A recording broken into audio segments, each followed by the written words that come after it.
अस्सलाम वालेकुम dear viewers, welcome back to my channel. आज मैंने बनाया है कोरमा, बहुत ही डिलीशियस, बहुत कम स्पाइसेस के साथ, हमेशा की तरह बहुत ही सिंपल रेसिपी है। और आप ग्रेवी का टेक्सचर देख रहे हैं कितना ज़बरदस्त आया है। तो मैं आपके साथ रेसिपी शेयर कर रही हूँ, वीडियो को प्लीज़ फुल वॉच कीजिएगा। और अगर आप मेरे चैनल पे नए हैं, आपने अभी तक सब्सक्राइब नहीं किया तो प्लीज़ सब्सक्राइब माय चैनल। चलिए स्टार्ट करते हैं। बीफ कोरमा बनाने के लिए मैंने बीफ का मीट लिया है, तकरीबन 1 kg बोनलेस है। आप चाहें तो बोन के साथ भी ले सकते हैं, मटन के साथ भी आप इस रेसिपी को ट्राई कर सकते हैं और चिकन के साथ भी बना सकते हैं। तो बीफ 1 kg है और 2 से 3 मैंने दरमियाने साइज़ के प्याज लिए थे, उन्हें छीलने के बाद इस तरह से कट कर लिया है। और 3 ही मैंने टमाटर लिए हैं। अच्छा जी, ऑयल मैंने लिया है 1/2 कप और दही भी मैंने 1/2 कप लिया है।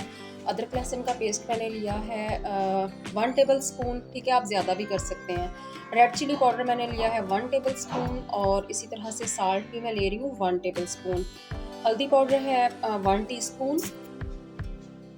अच्छा, कोरमे में डालने के लिए जो एक मैं मसाला रेडी करूँगी, जो इससे एक बड़ा मज़े का फ्लेवर देगा, अलग सा फ्लेवर आएगा, उसके लिए मैंने 8-10 बादाम लिए, उन्हें भिगोने के बाद इस तरह से छील लिया है, ठीक है। 1/2 टेबल स्पून मैंने साबुत ज़ीरा लिया है और 1/2 टेबल स्पून ही मैंने सूखा धनिया लिया है, ठीक है। ज़ीरा और धनिया दोनों ही मैंने 1/2 टेबल स्पून लिए हैं। ये खशखाश है, इसे पॉपी सीड भी कहते हैं, ये मैंने 1 टेबल स्पून ली है। और ये साबुत काली मिर्चें हैं 8-10 और मैंने लौंग सिर्फ 2 लिए हैं। मैं बस इतना ही मसाला जो है वो यूज़ करूँगी। मैं ऐसा करूँगी कि मैं इन सारे इंग्रेडिएंट्स को पीस के एक मसाला जो है वो रेडी कर लूँगी, ठीक है। उसके साथ ये जो है, ये पिसा हुआ गरम मसाला है जो आमतौर पर हम अपने खानों में इस्तेमाल करते हैं। ये मसाला जो है ये मैं एंड पे यूज़ करूँगी। ये भी मैंने 1/2 टेबल स्पून लिया है फ्लेम पे, ठीक है। उसमें मैं 1/2 कप ऑयल डाल रही हूँ। पहला स्टेप मैं इस तरह से करूँगी कि मैं इसमें जो मैंने अनियन कट करके रखी है, ठीक है, उसे फ्राई करूँगी। फ्लेम मैं मीडियम लो ही रखूँगी, हाई फ्लेम पे नहीं करूँगी। मुझे इस अनियन का कलर चेंज करना है, इसको लाइट गोल्डन करना है। ज़्यादा कलर जो है वो मैं डार्क नहीं करूँगी, उससे जो है वो कोरमे की रंगत जो है वो डार्क हो जाएगी अगर हम इसे ज़्यादा डार्क कर लेंगे, ठीक है। आप देख सकते हैं कि अनियन जो है वो गोल्डन होना स्टार्ट हो चुके हैं, ठीक है। इट मीन्स कि इनका जो पानी था इनके अंदर वो सारा ड्राई हो चुका है। बस मुझे इतना ही करना है, इससे ज़्यादा नहीं करना। वाइट अनियन है तो इसलिए कलर जो है वो अच्छा ही रहेगा।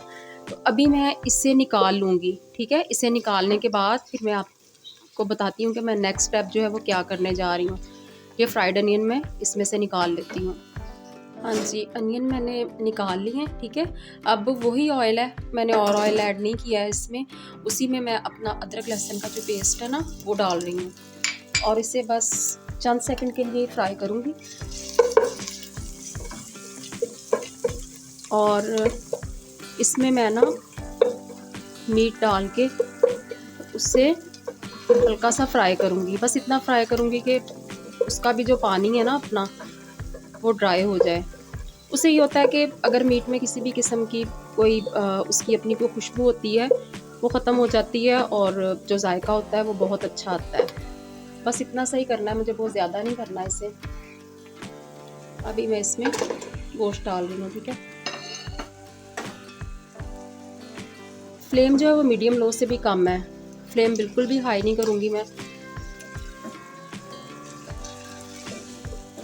ये वही कोरमा है जो बहुत सालों से हमारे घरों में बनता आ रहा है। जब पैकेट के मसाले नहीं थे, जब रेसिपी मिक्सेस नहीं थे, तो हमारी माएँ, हमारी जो बुज़ुर्ग नानियाँ थीं, दादियाँ थीं, वो इसी तरीके से कोरमा बनाती थीं,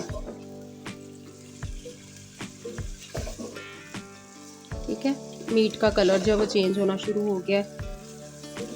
4 to 5 मिनट लगेंगे इसका जो पानी है उसे ड्राई होने में, और इसमें अदरक लहसुन की अच्छी सी खुशबू भी आ जाएगी।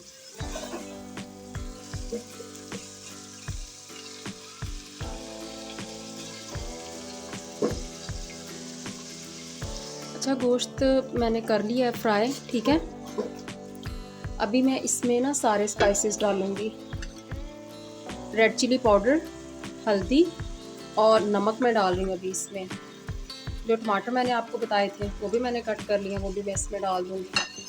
और जो मैंने प्याज फ्राई की थी वो भी मैं इसमें डाल दूँगी। ठीक है, अब आप ये है कि आपका गोश्त कितनी देर में जो है वो सॉफ्ट होगा और इसमें आपको कितना पानी डालने की ज़रूरत है। एक चीज़ है कि गोश्त जितना लाइट कलर का होता है उतनी जल्दी सॉफ्ट हो जाता है, और जितना गोश्त डार्क कलर का होता है वो उतना ही टाइम लेता है सॉफ्ट होने में। तो मैं अपने गोश्त के हिसाब से इसमें 3 ग्लास जो है वो पानी डाल रही हूँ। प्याज भी मैंने साथ ही इसमें डाल दिया ताकि वो भी अच्छी तरह से मीट के साथ ही सॉफ्ट हो जाए। और अभी मैं इससे मिक्स करूँगी और कवर कर दूँगी और वेट करूँगी उस वक्त तक जब तक कि ये सॉफ्ट हो जाए। और फ्लेम अभी मैं मीडियम लो रखूँगी। जब ये पकना स्टार्ट हो जाएगा ना फिर थोड़ी सी हाई कर दूँगी, मीडियम लो से थोड़ी सी ज़्यादा। तो मिलते हैं अब दोबारा जब ये मीट सॉफ्ट हो जाए। अभी हम चेक कर लेते हैं कि क्या सिचुएशन है। तो आप देख सकते हैं कि पानी जो है वो काफ़ी ड्राई हो चुका है और मीट भी मैं चेक कर लेती हूँ, सॉफ्ट हो गया जी, टूट रहा है इस तरह से ना। तो गोश्त जो है वो भी सॉफ्ट हो चुका है। अभी मैं इसमें दही डाल दूँगी क्योंकि अभी इसकी भुनाई का टाइम शुरू हो रहा है। ठीक है,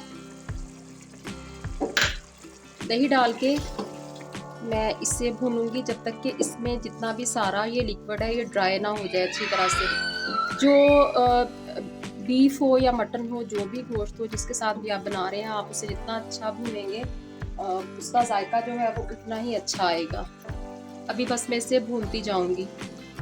आप देख सकते हैं कि ऑयल जो है वो अलग होना शुरू हो चुका है। ठीक है, मैं इसे भून रही हूँ और इसी तरह से भूनती जाऊंगी जब तक कि ये सारा मसाला जो है वो चिपक के बोटियों के साथ ना लग जाए। तो अभी इस स्टेज पे मैंने जो आपको स्पाइसेस बताए थे साबुत, वो मैंने सारे उनको मैंने रोस्ट किया था तवे पे, थोड़ा सा हल्का सा रोस्ट कर लिया था ताकि पीसने में आसानी हो। तो वो मैंने पीस लिए थे। अभी मैं ये भी इसमें डाल दूँगी ताकि इनका भी अच्छा सा जो फ्लेवर है ना वो हमारे मीट में मसाले में आ जाए और एक अच्छी सी ग्रेवी जो है वो भुन के रेडी हो।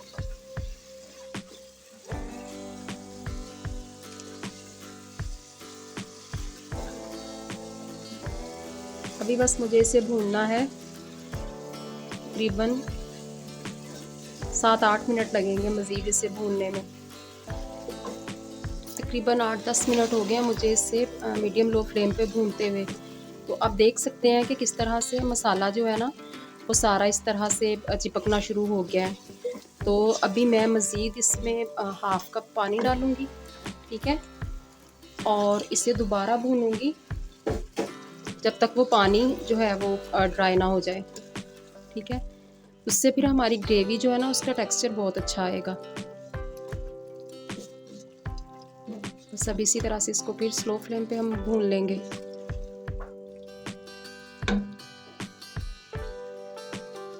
जी, तो आप देख सकते हैं कि अगेन मैं दोबारा पहुंच चुकी हूँ इसी स्टेज पे, यानी कि मसाला फिर दोबारा से चिपकना शुरू हो गया है।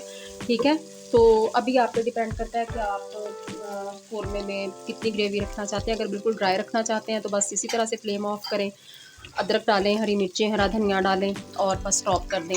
लेकिन मुझे क्योंकि थोड़ी सी ग्रेवी चाहिए तो मैं इसमें 2 कप पानी डालूँगी। ठीक है, 2 कप पानी डालूँगी, फ्लेम इसका कर दूँगी स्लो और तकरीबन 10 से 12 मिनट के लिए इसे मैं छोड़ दूँगी ताकि कलर जो है वो अच्छा सा आ जाए और इसकी अच्छी सी एक लुक आ जाए और जो मैंने पानी डाला है वो पक के एक अच्छी सी ग्रेवी की शक्ल इख्तियार कर ले। ठीक है, तो अभी मैं इसे कवर कर देती हूँ। तकरीबन 15 मिनट हो चुके हैं कवर करके छोड़े हुए। अभी मैं इसे देख लेती हूँ। माशाल्लाह बहुत ही अच्छी खुशबू आ रही है और अच्छी सी ग्रेवी भी बनकर रेडी हो चुकी है। ठीक है, तो बस ये रेडी हो चुका है। अब हम इसमें पिसा हुआ गरम मसाला डालेंगे। ठीक है, और बारीक कटी हुई अदरक डाल देंगे और हरी मिर्चें बारीक कटी हुई डाल देंगे और हरा धनिया डालेंगे। ठीक है, और फ्लेम कर देंगे ऑफ। तो अभी मैं इसे डिश आउट कर लूँगी। आप भी मेरी इस रेसिपी को ट्राई कीजिएगा। अगर अभी तक आपने मेरे चैनल को सब्सक्राइब नहीं किया है तो प्लीज़ सब्सक्राइब कर लीजिएगा। दुआ में याद रखिएगा। अल्लाह हाफिज़।